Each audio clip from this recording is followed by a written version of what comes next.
Hey YouTube, this is James of Last Arc Games. Today, we're going to mod this Game Boy Pocket. I have a new shell, buttons, and a glass screen. But more importantly, I actually have a Backlight and Bivert mod to add to it. I got everything for this mod from handheldlegend.com. Now, this is not my first attempt at this. These are two of my victims on my road to try to get this right. I want to caution you that this was not an easy thing for me to do. I'll show you how I messed up later, and how you can hopefully avoid those pitfalls on your own. With that, let's get started.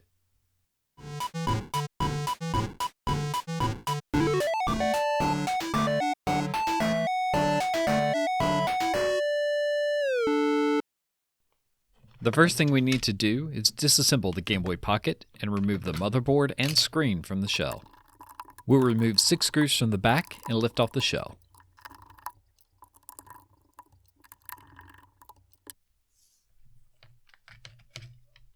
With that off, there's 3 additional screws to remove the motherboard.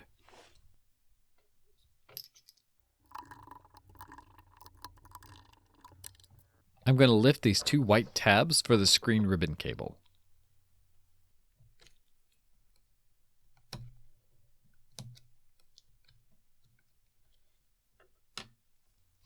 Then I can lift the motherboard up and out. The speaker is actually stuck to the shell because it's so grody.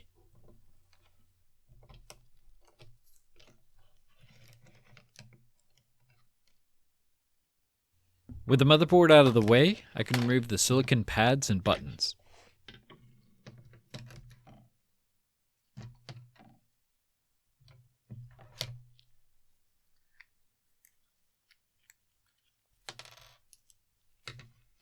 The Game Boy Pocket screen is actually attached to the shell with a little bit of adhesive. I'm going to use my spudger to carefully lift up on one side of the screen. You can hear the adhesive releasing as I lift up.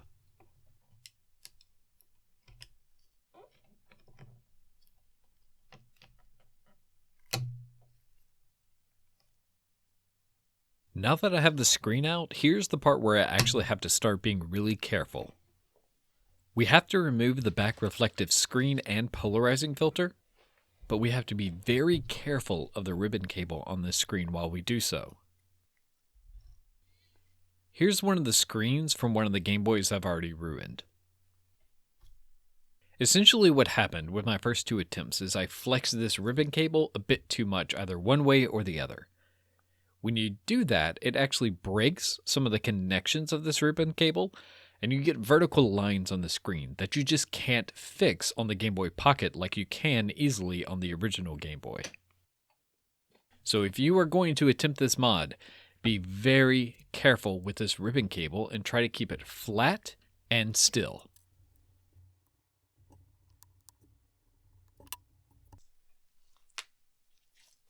And now I'm going to take my X-Acto knife and carefully get underneath a corner of the polarizing screen and reflective layer and slowly and carefully peel this off the back of the screen.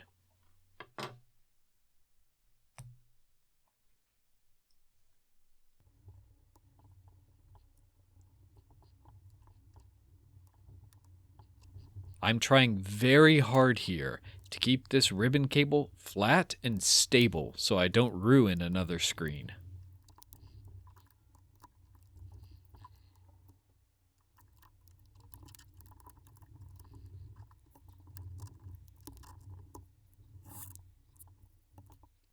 With that off, I'm going to give the screen a quick test to make sure I didn't mess this up a 3rd time.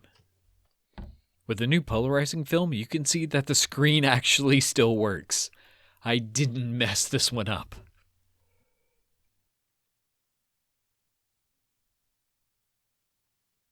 Now that I know that I didn't break the screen, I feel comfortable installing the Bivert Mod. This mod actually inverts the pixels on the screen to give you a better contrast. My chip came with this extra little piece on there. It looks like it was just stuck on from manufacturing, so I'm going to quickly snip it off. With that cleaned up, the first thing we need to do is actually cut 2 of the traces on the Game Boy Pocket motherboard. These 2 traces need to be cut so that signal can no longer go between these 2 points on the board. We're essentially going to replace these traces with our Bivert mod. Using my X-Acto, I'm just going to cut into these traces. I have to be careful here so I don't accidentally cut any other traces. Now I'm going to give this a quick continuity test to make sure I actually cut the traces properly and that no signal is going through, and also that I didn't accidentally cut one of the other traces nearby.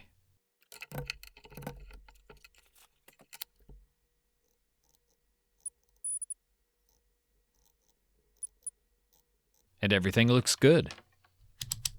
Now comes the very fiddly part of actually soldering in this chip. The pads and pins that I'm soldering to are incredibly small here, so I'm going to take my time, mess this up, try to correct it, and see if I can get it right eventually.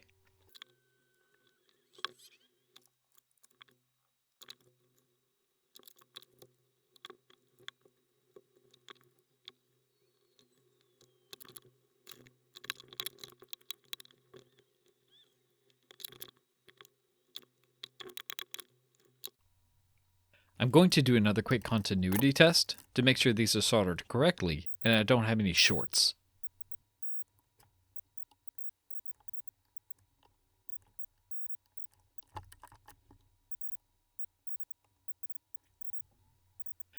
With those points soldered on, I can solder the remaining to the capacitor next to the chip.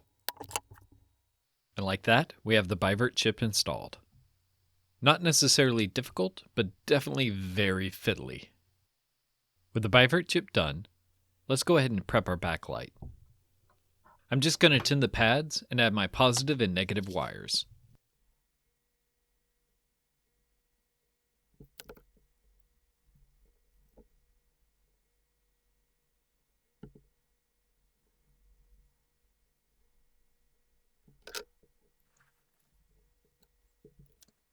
I'm going to slide in my polarizing film, and then add the backlight. I'll use just a bit of Scotch tape to hold everything together.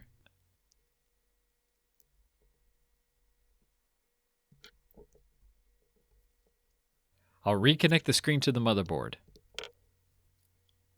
Then we can solder on our backlight to its power sources. The negative wire connects to the solder point on the far left. The positive wire connects to the solder point on the far right. I'll get everything trimmed up and soldered.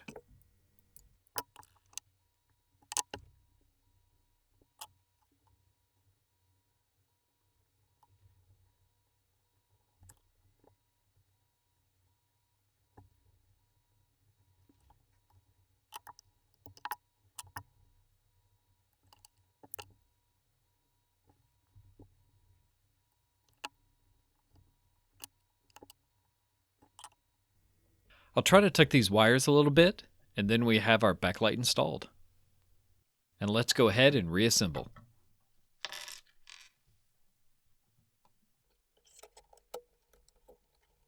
And I almost forgot the buttons again.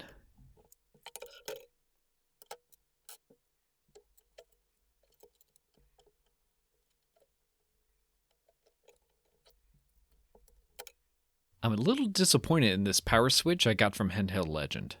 It looks like it's actually an incomplete mold, so it doesn't give that satisfying click when I turn the system on or off.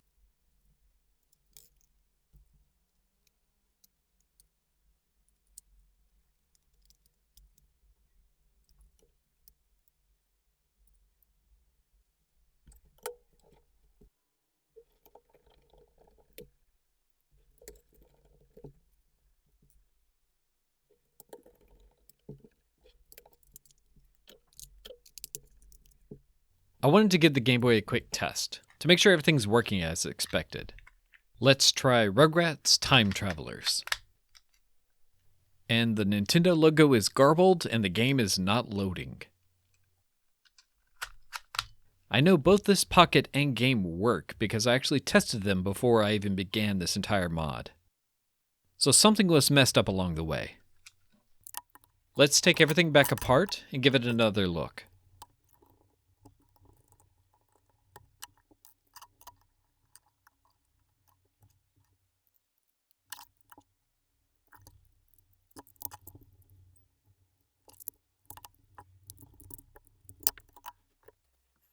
What's happening here is something on this backlight is shorting out the pins underneath.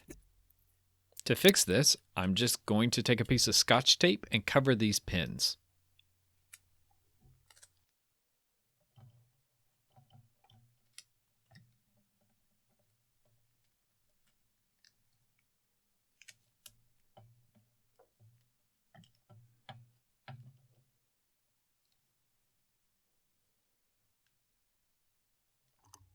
With that in place, let's give it a quick test.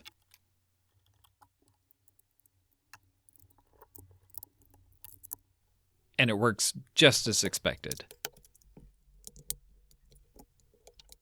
Let's reassemble.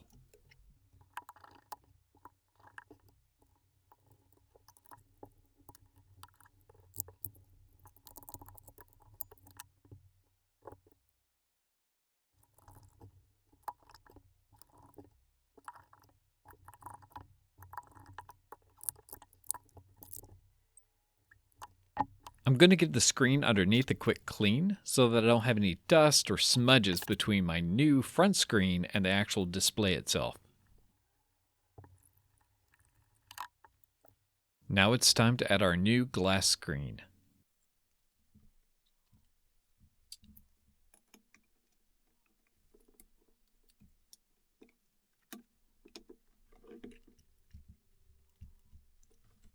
And for a little peeling action,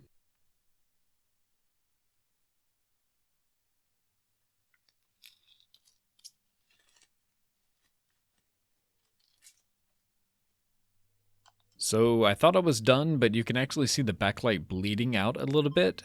I need to open this back up and adjust my polarizing film so it covers everything correctly.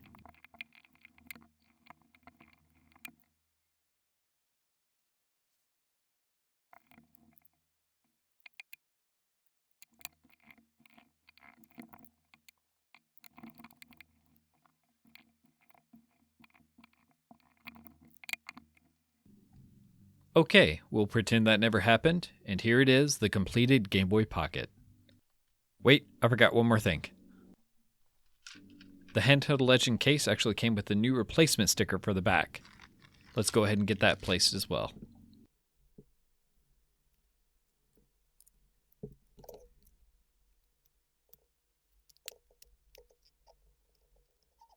Okay, now, the completed Game Boy Pocket. Thanks for watching.